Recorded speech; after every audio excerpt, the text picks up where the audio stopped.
نے کہا قل تعالوا اتل ما حرم ربکم علیکم، کہیے ان لوگوں کو جو اللہ کے علاوہ کی پرستش کر رہے ہیں، جو حرام اور حلال کے درمیان کوئی فرق نہیں کرتے، جی من چاہی چیزوں کو حلال کر لیتے، من چاہی چیزوں کو جس چیز کو اس کا من نہیں چاہتا اس کو حرام کر لیتے، ان کو آپ بتائیے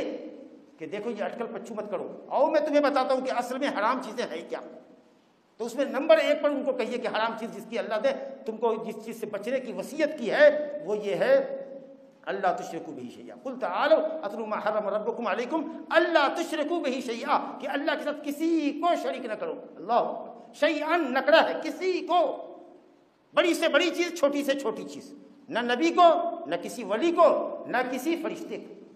اللہ کی بندگی صرف اللہ کی بندگی ہے، بندگی صرف اللہ کا حق ہے، اس میں نہ کوئی مقرب فرشتہ شریک ہے، نہ کوئی نبی و رسول شریک ہے، ہما شما کو، ایرے غیرے کو چھوڑو، بندگی صرف اللہ کا کہ شیئن کسی چیز کو بھی ذرہ برابر بھی تم اللہ کے ساتھ شریک مت کرو۔ نمبر 1 پر جو چیز اللہ نے حرام کی ہے وہ شرک ہے، اس سے شرک کی سنگینی آپ سمجھیے۔ اس کے بعد حکم ہے ماں باپ کے ساتھ احسان کرو، اپنی اولاد کو روزی کے ڈر سے قتل نہ کرو، جی۔ اور فرمایا اللہ تعالیٰ نے کہ بے حیائیوں کے قریب مت جاؤ، بے حیائیوں کے قریب مت جاؤ جو ظاہر اور باطن ہے، بے حیائیوں کے قریب مت جاؤ۔ صحیحین میں حضرت عبداللہ بن مسعود کی روایت ہے لا احد اغیر من اللہ من اجل ذلك حرم الفواحش ما ظهر منها وما بطن، اللہ تعالیٰ سے کوئی زیادہ غیرت مند نہیں ہے، اسی لیے اللہ نے ظاہری اور چھپی ہوئی تمام بے حیائیوں کو حرام فرمایا۔ اور اس کے بعد فرمایا ولا تقتلوا النفس التي حرم الله الا بالحق، ان جانوں کو قتل نہ کرو جن کا قتل کرنا اللہ نے حرام کیا ہے۔ اور صحیحین میں حضرت عبداللہ بن مسعود رضی اللہ عنہ کی روایت ہے کہ کسی مسلمان کا خون بہانا جائز نہیں ہے مگر 3 وجوہات میں سے کوئی ایک وجہ ہو، یا تو وہ شادی شدہ ہو کر بدکاری کرے اور جرم اس کا زنا کا ثابت ہو جائے 4 چشمدید گواہوں مرد سے یا خود کے اقرار سے، یا وہ کسی مسلمان کو قتل کر دے تو بدلے میں اگر قتل کیا جانا ہو تو قتل کیا جائے گا، یا اگر مسلمان نعوذ باللہ اسلام سے پھر جائے مرتد ہو جاتا ہے تو اس کو قتل کیا جائے گا۔ 3 صورتوں کے علاوہ کسی بھی حال میں کسی مسلمان کا قتل نہیں ہو سکتا۔ اور صحیح بخاری میں حضرت عبداللہ بن عمر بن عاص رضی اللہ عنہ کی روایت ہے کہ اسی طریقہ سے اگر کوئی غیر مسلم، اگر کوئی یہودی عیسائی اسلامی سلطنت میں عہد و پیمان کے ساتھ ویزا لے کر رہ رہا ہے تو آپ کے لیے جائز نہیں ہے کہ جب تک وہ عہد و پیمان کے ساتھ رہ رہا ہے، آپ کی اجازت سے رہ رہا ہے، آپ کے ویزا دینے پر، اقامہ دینے پر رہ رہا ہے، لائسنس پر رہ رہا ہے، آپ کے لیے جائز نہیں کہ کسی بھی حال میں اس مشرک کو قتل کرے۔ نبی صلی اللہ علیہ وسلم نے فرمایا من قتل معاہدا لم یرح رائحۃ الجنہ، جس نے کسی ذمی کو، جس نے کسی عہد و پیمان دینے کے بعد کسی غیر مسلم کو قتل کر دیا، وہ سن لے کہ وہ جنت کی خوشبو بھی نہ پائے گا، حالانکہ جنت کی خوشبو 40 سال دور کی مسافت سے سونگھی جائے گی، لیکن وہ مسلمان اتنا دور ہوگا جنت سے کہ اس کو جنت کی خوشبو بھی نہیں لگے گی، کیونکہ اس نے کسی ایسے مشرک کو مارا تھا جو اسلامی سلطنت میں عہد و پیمان، جزیہ اور ٹیکس دے کے رہتا تھا، یا تمہارے ویزا کو دینے پر وہ تمہارے ملک میں اس نے انٹری کی تھی، تمہارے ملک میں رہ رہا تھا، تم نے اس کی جان مال کی حفاظت کا ذمہ لیا تھا، لیکن تم نے اس کا مرڈر کر دیا، قتل کر دیا، تو تم کو جنت کی خوشبو بھی نہیں ملے گی۔ یعنی کتنی سخت وعید ہے یہ، ایسا تو نہیں ہے کہ جنت اس پر حرام ہے، لیکن وعید دیکھیے کہ کتنی بڑی وعید ہے کہ وہ کتنا دور ہوگا وہ مسلمان جس نے کسی ذمی کو، کسی عہد و پیمان والے شخص کو قتل کیا ہوگا۔ تو یہ مطلب ہے اس کا۔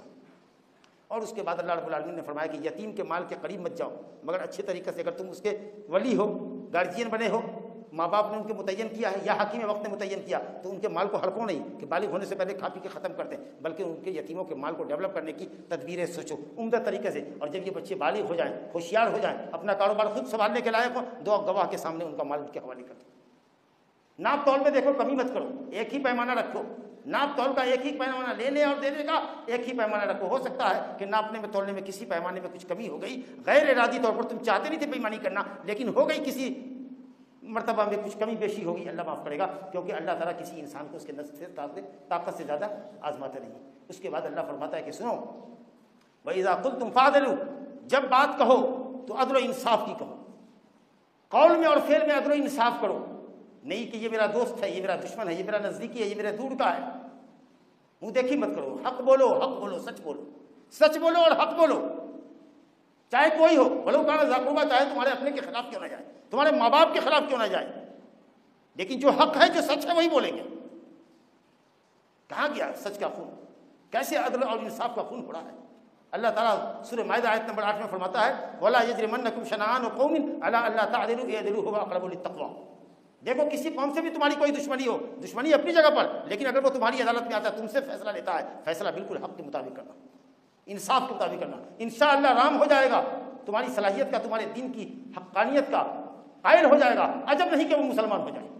کہ یہ وہ مسلمان ہے جو فیصلے میں، جو پنچایت میں، جو ججمنٹ کرنے میں اپنے اور پرائے کے درمیان فرق نہیں کرتا۔ عدل و انصاف اس کو رشتہ داریوں سے بھی زیادہ عزیز ہے، دوستی سے بھی عزیز ہے۔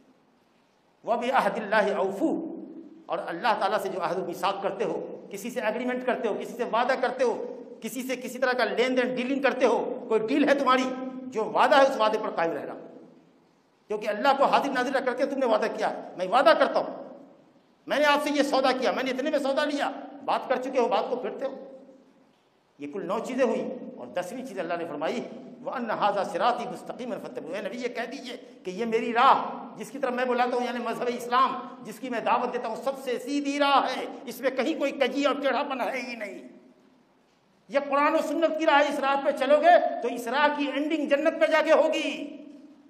اگر قرآن اور حدیث کی راہ پر چلو گے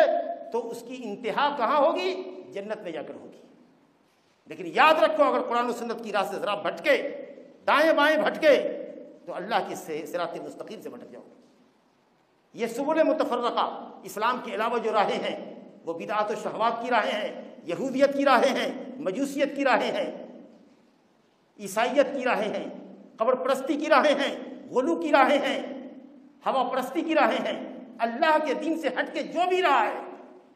وہ سب باطل کی راہ ہے۔ اگر ذرا اس کی طرف مائل ہوئے، سافٹ کارنر تمہارے اندر ہوا، بس شیطان فوراً اچک لے گا،